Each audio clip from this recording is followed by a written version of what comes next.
अपना टाइम आएगा नहीं, अपना टाइम लाना पड़ेगा।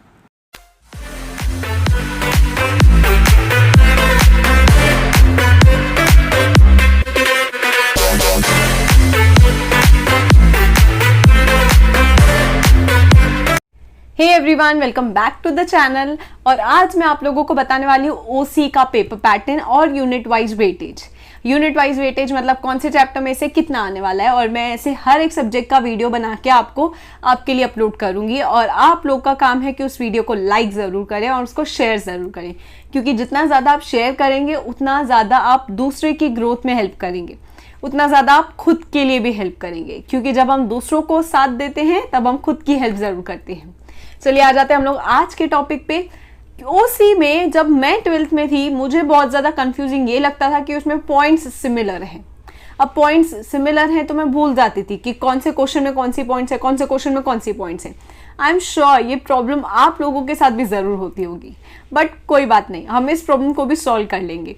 इसके अलावा आप मुझे बताइए कि आपको ओसी में क्या डिफिकल्ट लगता है। ओसी में हमें ज़्यादा करके बिजनेस के रिलेटेड ही स्टडीज़ करनी है। इतने ज़्यादा टर्म्स डिफिकल्ट नहीं है, क्योंकि ये सारे टर्म्स आप लोग ने कभी ना कभी कहीं ना कहीं सुने ही होंगे, तो इतने ज़्यादा टेक्निकल टर्म्स नहीं है। बट फिर भी आप लोग मुझे बताइए कि आपको ओसी में क्या डिफिकल्ट लगता है। एक तो पोर्शन थोड़ा ज़्यादा लगता है मेरे को, आई गेस। आप लोगों को क्या लगता है आप मुझे बताइए। और अभी पेपर पैटर्न बताने से पहले मैं आप लोग को ये बताना चाहती हूँ कि आपको कभी भी कोई भी सब्जेक्ट को रट्टा नहीं मारना है, आपको उसको समझना है। कभी भी रट्टा मारने के पीछे मत जाओ, कभी भी हमेशा उसको नॉलेज गेन करो। जिस हिसाब से आप लोगों ने नॉलेज गेन करना स्टार्ट किया उस हिसाब से आपके लिए वो सब्जेक्ट बहुत ज़्यादा ईजी हो जाएगा। And once you started learning that subject by gaining the knowledge, by understanding the concepts, वो सब्जेक्ट आपके लिए बहुत ज़्यादा इजी हो जाएगा और वो सब्जेक्ट्स में मार्क्स आपकी बहुत ज़्यादा इजीली आएंगी। तो ये है पेपर पैटर्न महाराष्ट्र बोर्ड के 12th स्टैंडर्ड का ओसीएम सब्जेक्ट का, जो कि जैसे कि आपको पता ही है कि 80 मार्क्स का पेपर होता है, 20 मार्क्स का एप्लीकेशन बेस्ड टेस्ट होता है। वैसे पहले प्रोजेक्ट्स लिए जाते थे, बट इस बार 20 मार्क्स का एप्लीकेशन बेस्ड टेस्ट होगा, जो कि आपका कॉलेज कंडक्ट करेगा। और ये 80 मार्क्स के लिए हमें 3 घंटे दिए जाते हैं। तो सबसे पहले क्वेश्चन पे आ जाते हैं। From the following types of sub questions any 4 will be asked. अगर आप देखेंगे, मैंने एसपी का भी पेपर पैटर्न आपको बताया है। एसपी और ओसी को ऑलमोस्ट सिमिलर ही है पेपर पैटर्न। फ़र्क ये है कि उसमें लेटर राइटिंग का प्रॉपर स्पेसिफाई किया है कि ये क्वेश्चन में आता है, और यहाँ पे ओसीएम में लेटर्स नहीं होते हैं, तो इसीलिए आपको वहाँ पे आंसर्स ही अटेम्प्ट करने हैं। तो यहाँ पे अभी हमें 10 ऑप्शंस दिए गए हैं, ऑलमोस्ट सब सिमिलर ही हैं जैसे एसपी में था। इसमें से कोई भी 4 पूछे जाएंगे, और ये पेपर सेटर के ऊपर डिपेंड करता है कि वो कौन से क्वेश्चन सेलेक्ट करता है। जैसे आप देखेंगे 4 कॉलम्स हैं यहाँ पे, मार्क्स पर question, number of questions to attempt, यानी कि यहाँ पे 5 क्वेश्चन ही पूछे जाएंगे, उसमें से आपको 5 ही अटेम्प्ट करने हैं, कोई भी ऑप्शन नहीं है। क्वेश्चन नंबर 2 पे आ जाते हैं हम लोग। क्वेश्चन नंबर 2 पे आ जाते हैं हम लोग। सेकंड है explain the following terms and concepts, जिसमें से हमें 6 पूछे जाएंगे, उसमें से हमें अटेम्प्ट करने हैं कोई भी 4। और यहाँ पे आपको एक बात का ध्यान देना है, एक टर्म है 2 मार्क्स का। अब ये मार्क्स विथ ऑप्शन क्या है और विदाउट ऑप्शन क्या है। विदाउट ऑप्शन कैसा है ना कि 4 अटेम्प्ट करने हैं, एक है 2 मार्क्स का, तो 2 × 4 हो जाएगा 8।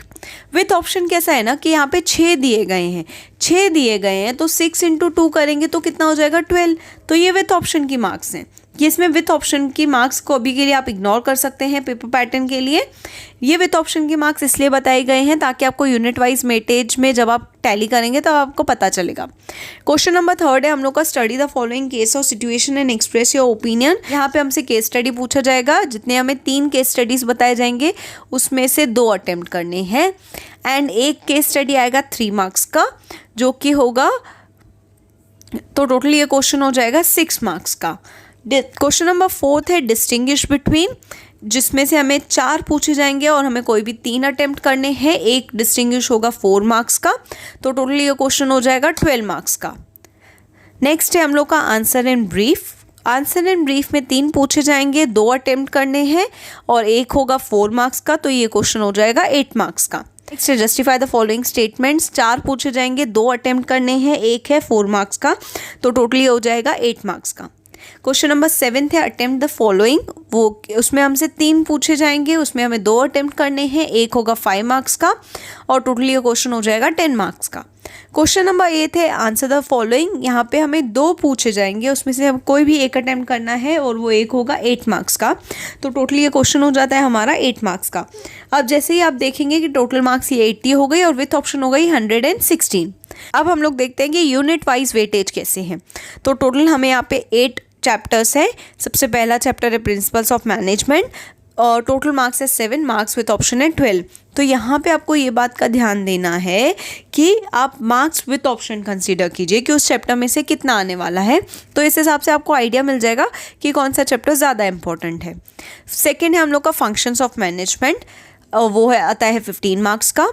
एंटरप्रेन्योरशिप डेवलपमेंट आता है 5 मार्क्स का। बिजनेस सर्विसेज आता है 27 मार्क्स का। एमर्जिंग मोड्स ऑफ बिजनेस आता है 10 मार्क्स का। Social responsibilities of business organisation आता है 10 मार्क्स का। कंज्यूमर प्रोटेक्शन आता है 17 मार्क्स का एंड मार्केटिंग आता है 20 मार्क्स का। तो अब आप ये टोटल करेंगे तो 116 हो गया, तो ये मार्क्स टैली हो गई। आपको OCM से रिलेटेड कुछ भी डाउट है आप मुझे कमेंट्स में बताइए, मैं आपका डाउट सॉल्व करने की पूरी कोशिश करूँगी। एंड आप मुझे इंस्टाग्राम पे भी फॉलो कर सकते हैं, वहाँ stay tune for more videos and stay awesome. और यहाँ पे जिसको पास होना है सिर्फ, यानी कि जिसको बहुत ज़्यादा प्रॉब्लम होती है, बहुत ज़्यादा डर लगता है कि कैसे पास होंगे, अगर आप अभी से ही स्टडी करते तो आपको कोई टेंशन नहीं होगा, आपको ये सब सोचने की ज़रूरत नहीं पड़ेगी। मार्क्स वाइज देखेंगे तो आपका सबसे पहले जो चैप्टर इंपॉर्टेंट है वो है 4th चैप्टर, वो बहुत ज़्यादा इंपॉर्टेंट है, उसमें से 27 मार्क्स का आने वाला है। नेक्स्ट जो चैप्टर इंपॉर्टेंट है वो है मार्केटिंग। उसके बाद जो चैप्टर इंपॉर्टेंट है कंज्यूमर प्रोटेक्शन, वो 17 मार्क्स का आने वाला है।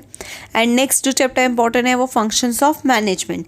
ये 4 चैप्टर आप अच्छे से करके जाइए और आपका डिस्टिंग्विश अच्छे से करके जाइए, आपको पास होने की कोई टेंशन नहीं लेनी, आप इजीली पास हो सकते हैं।